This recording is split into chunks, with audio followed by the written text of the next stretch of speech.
Perkenalkan, nama saya Natasha Jalina Marbun dengan NIM 122450024. Nah, kali ini saya akan menjelaskan modul 5 praktikum Komstat, yaitu tentang pembangkitan bilangan acak. Nah, yang pertama di sini kita akan menggunakan fungsi satsheet untuk membangkitkan bilangan acak. Nah, sebelum saya menyampaikan langkah-langkahnya, apa sih pembangkitan bilangan acak itu?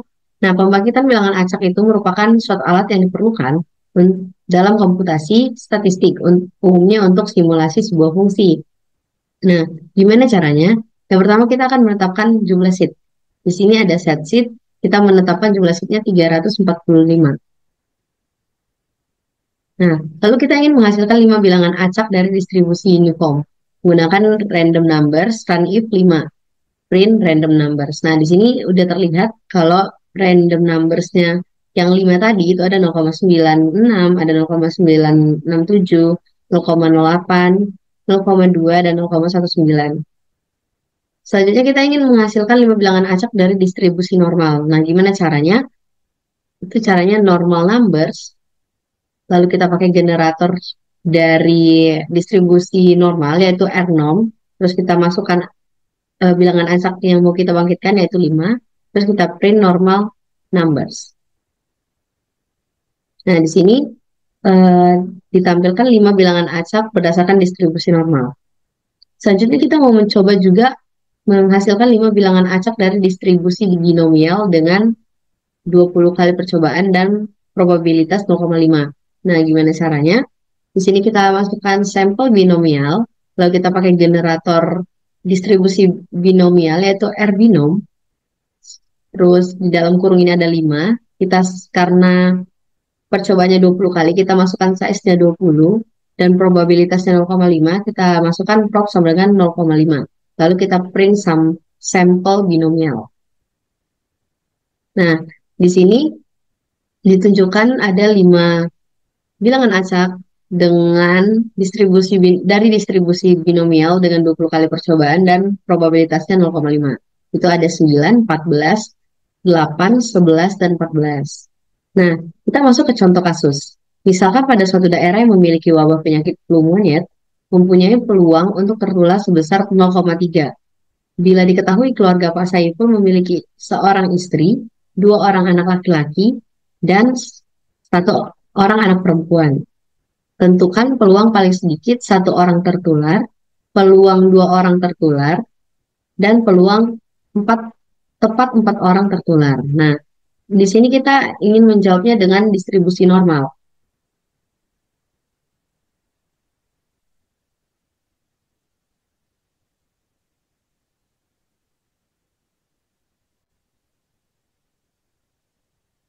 Nah, di sini kita menggunakan distribusi binomial.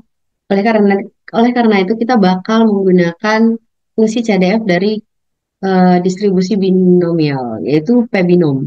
Nah, di sini karena dia minta eh, yang pertama itu adalah paling sedikit 1 orang tertular.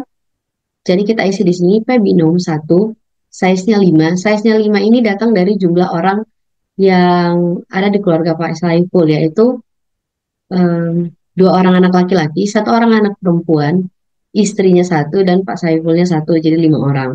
Nah, prob ini datang dari probabilitas seseorang tertular yang dari sini. Nah, terus yang kedua, kita juga menggunakan debinom. Di sini dia minta 2 sampai 3 orang tertular. Nah, jadi mungkin kita akan menggunakan 2 kali debinom di sini. Yang pertama itu untuk yang 2 orang dan yang kedua untuk 3 orang. Sama kayak yang pertama tadi, di sini diisi 2 karena dia mintanya 2 orang.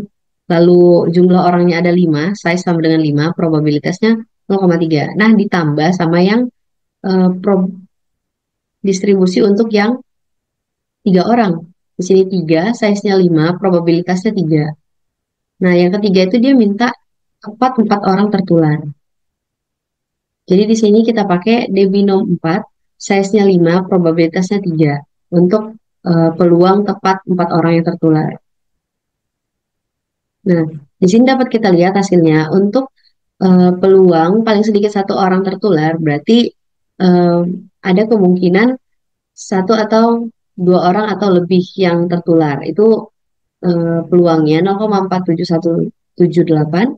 Terus yang kedua ada peluang 2 sampai 3 orang tertular, yaitu ada 0,441. Dan yang terakhir ada peluang tepat 4 orang yang tertular, yaitu ada 0,02835.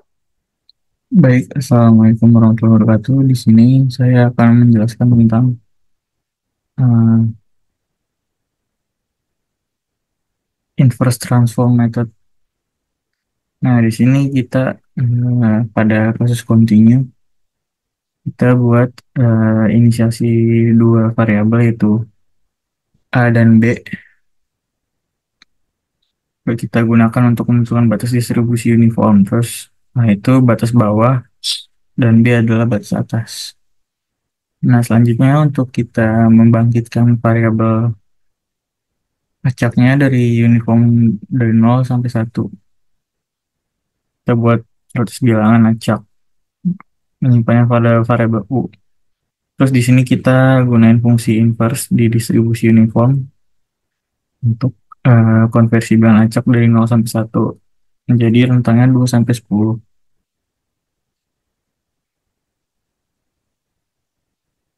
Nah, selanjutnya pada histogram ini kita tampilin hasilnya. Nah, dari histogram ini bisa kita lihat eh, distribusi ininya, ini bahwa nilainya. Frekuensinya cukup besar di bilangan 2.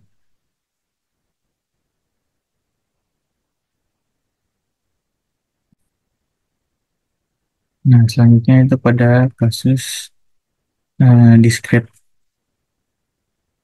Nah, di sini kita jumlah sampelnya itu yang akan dihasilkan nanti sebanyak 500. Terus untuk selanjutnya kita membuat N, em, membuat N bilangan acak dari distribusi uniform. Terus kita simpan ke dalam variabel U. Selanjutnya adalah yang probabilitas kumulatif itu kita menetapin probabilitasnya untuk distribusi diskret. Terus nilainya itu 0,2 yang berarti 20% kemungkinan dapat nilai 1. Atau nilai 6,5 yang berarti ada 65% kemungkinan dapat nilai 2.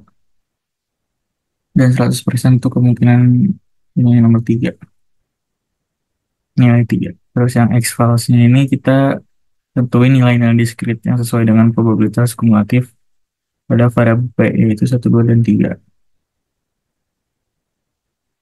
Selanjutnya itu kita fungsi inverse CDF. Jadi di penjelasan fungsi find interval ini kita gunain untuk metain nilai U ke dalam interval yang didefinisikan oleh P. Terus misalnya kita nilai U jatuh antara 0,2 atau 0,5, maka akan mendapatkan nilai 2, hasilnya disimpan dalam X. Nah, selanjutnya untuk tampilan histogram distribusi diskretnya bisa kita lihat misalkan nilai rentang 1, 2, 3 dengan seminar X sebagai nilai dan menggunakan warna hijau muda. Outputnya itu kita bisa lihat di histogram ini distribusinya di mana setiap kategori memiliki frekuensi dengan probabilitas yang telah ditetapkan. Nah, selanjutnya pada model regresi linear. Di sini ada beta 0 sampai beta 1. Terus kita terapin B0 topinya 0, vektor kosong, kita bikin vektor kosong. Selanjutnya itu pada kode for-nya itu kita lakukan simulasi sebanyak 300 kali di setiap iterasi, di mana kita buat 10 bilang acak di epsilon dari distribusi normal. Terus kita buat 10 bilang acak X sebagai variabel prediktor. Terus untuk variabel respon Y berdasarkan model linear, terus kita lakuin regresi linear pada Y dan X menggunakan fungsi LM. Terus kita simpan estimasi dari koefisien beta 0 terus dan beta 1 ke dalam vektor B0 topi dan B1 topi. Nah, pada di selanjutnya kode baris 51 kita hitung rata-rata standar deviasi dari estimasi beta 0 beta 1 yang telah dikumpulkan dari simulasi. Terus kita susun dalam bentuk matriks. Matriks tersebut itu memiliki dua baris, min dan SD, dan dua kolom, B0 dan B1. Nah, bisa kita lihat hasilnya. Nunjukin rata-rata dari standar deviasi dari estimasi koefisien B0 dan B1. Baik, selanjutnya saya akan menjelaskan tentang acceptance rejoin method. Pada kode berikutnya, yaitu di sini terdapat alpha dan beta yang merupakan parameter distribusi gamma dengan nilai masing-masing yaitu 2. Selanjutnya di sini terdapat lambda yang merupakan parameter distribusi eksponensial yang diambil sebagai inverse dari beta dengan nilai yaitu 1. Selanjutnya di sini kita akan menghitung nilai konstanta C. Di mana sini kita menggunakan X values yang merupakan serangkaian nilai dari 0,01 hingga 10 yang digunakan untuk menghitung rasio antara densitas gamma dan eksponensial. Selanjutnya di sini juga kita menggunakan density underscore gamma underscore values yang merupakan untuk menghitung densitas distribusi gamma untuk setiap nilai X underscore values. Selanjutnya di sini juga terdapat density underscore eksponensial underscore values yang digunakan untuk menghitung density distribusi eksponensial. Yang dimana sini C merupakan nilai maksimum dari rasio antara densitas gamma dan eksponensial. Selanjutnya di sini juga terdapat nilai sampel dengan 100 dan di sini terdapat sampel yang merupakan vektor kosong yang akan diisi dengan hasil sampel simulasi. Selanjutnya di sini terdapat metode acceptance rejoin yang dimana dalam setiap iterasi nilai proposal X underscore proposal dihasilkan dari distribusi eksponensial dengan density underscore gamma yang digunakan untuk menghitung densitas distribusi gamma untuk nilai X proposal. Nilai acak U dihasilkan dari distribusi uniform antara 0 dan C. Jika U lebih kecil dari rasio densitas gamma terhadap densitas eksponensial, nilai X underscore proposal diterima sebagai sampel dan disimpan di dalam vektor sampel. Jika nilai tersebut tidak diterima, proses pengulangan diulang hingga sampel yang valid diperoleh. Selanjutnya di sini kita akan menampilkan histogram sampel. Dengan histogram yang ditampilkan yaitu 30 jumlah batang dengan label sumbu X sebagai value atribut probability sama dengan true, yang memastikan bahwa histogram ditampilkan sebagai fungsi density probabilitas. Dan berikut adalah outputnya. Sekian penjelasan dari saya, dan selanjutnya akan dilanjutkan oleh teman saya. Saya Dwi Sulistiani akan menjelaskan penjelasan selanjutnya. Saya akan menjelaskan tentang direct transformation, yaitu metode inti teknik untuk menghasilkan sampel distribusi probabilitas yang menggunakan transformasi langsung dari distribusi yang lebih sederhana atau lebih mudah dikelola. Di sini ada quote yang pertama digunakan untuk merepresentasikan parameter dari distribusi eksponensial. Di sini diketahui lambdanya adalah 1. Yang quote yang kedua ini digunakan untuk melihat jumlah sampelnya yang berjumlah 1000. Lalu ini digunakan untuk membangkitkan bilangan acak, di mana bilangan acak ini terdistribusi uniform antara 0 sampai 1. Yang selanjutnya ini digunakan untuk transformasi langsung ke distribusi eksponensial menggunakan min log ini per lambda. Selanjutnya quote ini digunakan untuk menampilkan histogram dengan his X-nya berupa transformasi dan breaks-nya 30. Nama dari histogramnya yaitu histogram dari distribusi eksponensial.